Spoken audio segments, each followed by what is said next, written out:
علاش بزاف ديال الشباب ما كينجحوش في المشاريع ديالهم؟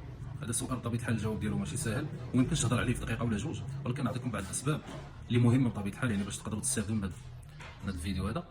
اول حاجه من الاسباب هو يقدر ان البروجي يعني باديه، يعني بادي شي واحد بادي بالكريدي، ولا كنتي بادي بالكريدي يعني اول حاجه كتستريس، يعني كتبقى دير بالك مع الكريدي وخصو يتخلص، خصوصا الربا الى اخره، يعني يعني سبب كبير باش ان البروجي ديالك يفشل.